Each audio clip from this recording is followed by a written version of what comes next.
ওম নমঃ শিবায় বন্ধুরা, welcome to 5D Hugh. আমি তোমাদেরকে আজকে একটা অন্য টপিকের ব্যাপারে বলতে চলেছি, যেটা আশা করছি তোমরা এই ব্যাপারে জানো না। যারা জেনে থাকবে অবশ্যই প্লিজ কমেন্ট আমাকে জানাবে তোমরা এই ব্যাপারে জানো। অ্যান্ড এই এই বিষয়ের ব্যাপারে যদি তোমরা আরও কোনো ইনফরমেশনস চাও অবশ্যই লেট মি নো। ওকে, তো চলো ভিডিওটা স্টার্ট করা যাক। আচ্ছা, so as a human soul, আমরা সবাই মাদার আর্থে অনেকবারই আমরা এখানে ইনকার্নেট হই, এখানে নিজের কর্মা করি, আবার চলে যাই। বেসিক্যালি তোমরা বলতে পারো যে কোথাও না কোথাও সবাই একটা সাইকেলের ভেতরে কিন্তু চলছে। এই সাইকেলের এন্ডিংটা কোথায় সেটা একমাত্র পরমাত্মা জানে।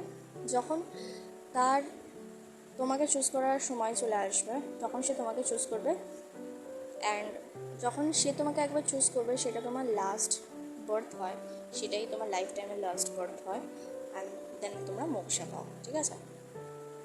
কিন্তু আমাদের লাইফ টাইমে প্রচুর লাইফ টাইমস মানে এক একটা সোলস বহুত বহুত জন্ম ধরেই পৃথিবীর মধ্যে অ্যাজ আ হিউম্যান সোল তারা পারফর্ম করতে থাকে।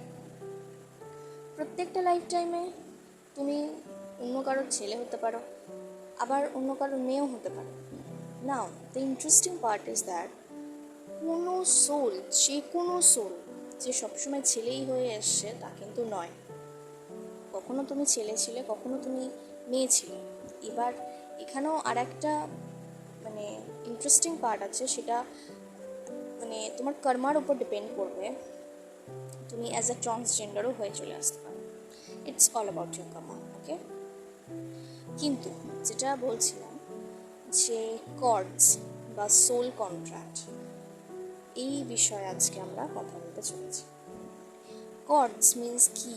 কর্ডস মানে তোমাদেরকে যদি একদম সিম্পল ওয়ার্ডসে বলি তাহলে ধরো তারগুলো হয় যেমন তার, ঠিক আছে, ইলেকট্রিকের যে তারগুলো যেগুলো হয় ইলেকট্রিক ওয়্যার, এক্স্যাক্টলি ওই ইলেকট্রিক ওয়্যার্সের মতন আমাদের সোলসের সঙ্গে অনেক এমনি কর্ডস জুড়ে থাকে।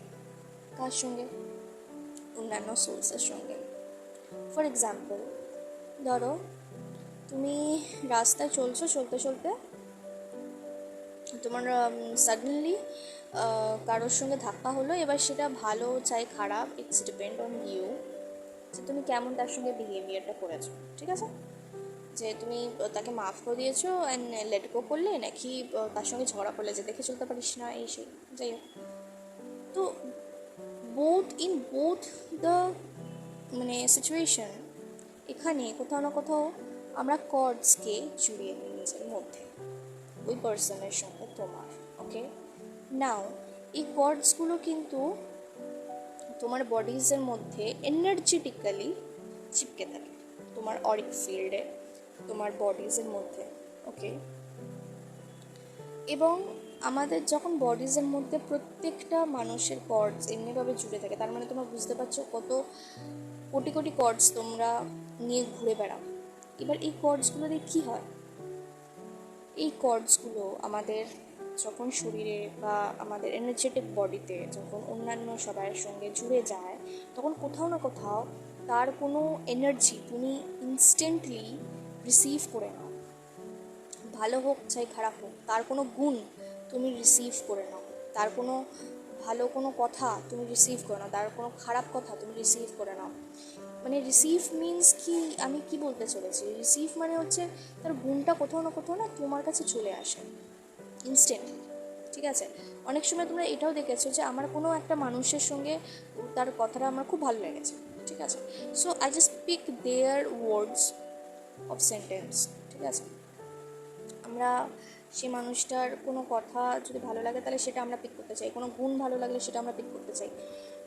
তো আমাদের কোথাও না কোথাও এখানে ভালো লাগা খারাপ লাগার মধ্যে তো এক তো আছে, সেকেন্ডলি আমাদের কর্ডসও তাদের সঙ্গে জুড়ে যায়, যেটা হেল্প করে আমাদেরকে রিসিভ করতে যে ভালোটা নেবো তার থেকে নাকি খারাপটা নেবো। ওকে, নাও এবার এই কর্ডসগুলো প্রত্যেকটা লাইফ টাইমে তোমরা যদি ভাবো যে প্রত্যেকটা লাইফ টাইমে কত কোটি কোটি মানুষের সঙ্গেই না তোমরা ওঠা বসা করো, ঠিক আছে, কথাবার্তা করো কত জনের সঙ্গে, ইভেন নট অনলি ম্যান বা কোনো মানুষ, ঠিক আছে, তোমরা যদি কোনো সিরিয়ালও দেখো, ঠিক আছে, কোনো এন্টারটেনমেন্টের যদি কোনো কিছু দেখো, তাহলে ওখানকার কর্ডসও তোমার সঙ্গে জুড়ে থাকবে, কারণ ওখানকার ইমোশনসগুলো তোমার কাছে ফ্লো হতে থাকবে। ঠিক আছে, যদি কোনো একটা খারাপ জায়গায় তোমরা যাও যেখানে নাকি অ্যাক্সিডেন্ট হয়েছে, তোমার মুড খুব ভালো আছে, কিন্তু তোমরা ওখান থেকে ক্রস করছো অ্যান্ড সাডেনলি ওখানে একটা অ্যাক্সিডেন্ট হয়ে যায়, যেটা তোমার স্বাভাবিকভাবেই তোমাকেও একটুকুনিও প্যানিকে নেবে। বিকজ কেন, সেই ইনসিডেন্টটা কোথাও না কোথাও তুমি দেখেছো, ওটার এনার্জেটিক্যালি তোমার সঙ্গে কর্ডস কিন্তু জুড়ে যায়।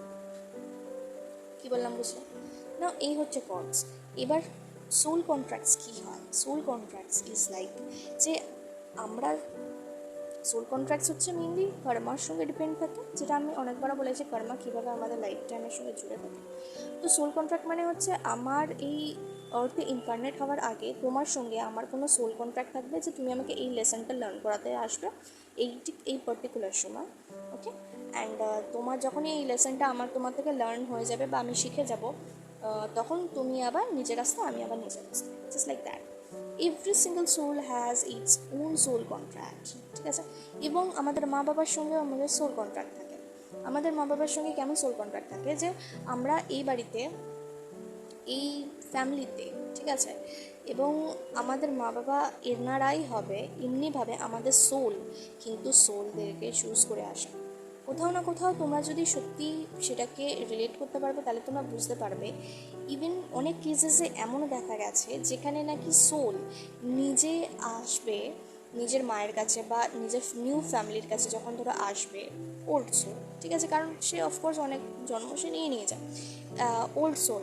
তো যখন সে কোনো নিউ ফ্যামিলিতে আসবে, তখন কোথাও না কোথাও সেই সোল ইনকার্নেট হওয়ার আগে সেই মা যখন প্রেগনেন্ট থাকে তার কাছে কোনো না কোনো রূপে সে আসবে, অ্যান্ড এসে সে বলে দিয়ে যায় যে আমি আসতে চলেছি, বা আমাকে এমনি দেখতে হবে, বা আমিই আসবো। কোথাও না কোথাও মোস্ট প্রবাবলি ক্ষেত্রে প্রেগনেন্ট যারা মহিলারা হয় তারা কোথাও না কোথাও আগে থেকে একটু হলেও আভাস পেয়ে যায়, কারণ তাদের স্বপ্নের মাধ্যমে, তাদের ড্রিমস, যেমন বললাম স্বপ্নের মাধ্যমে বা কোনো ইঙ্গিতের মাধ্যমে বা কারো থ্রুতে সে কোথাও না কোথাও কিন্তু এইটা মানে বুঝতে পেরে যায় যে কোন সোল তার কাছে আসবে, কী রূপে আসবে, ছেলে রূপে আসবে না মেয়ে রূপে আসবে।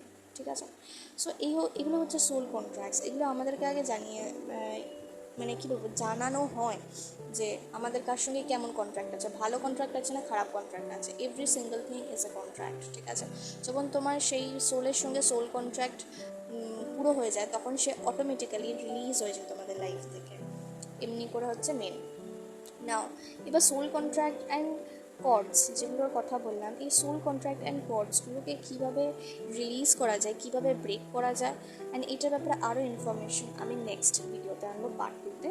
তো ততক্ষণে স্টে টিউন গাইস, তোমরা সবাই ভালো থেকো, অ্যান্ড অবশ্যই আমাকে জানিও যদি তোমরা এই ব্যাপারে, এই বিষয়ে তোমাদেরও কোনো নলেজ আছে কিনা। So thank you so much guys, God bless you all, love you all.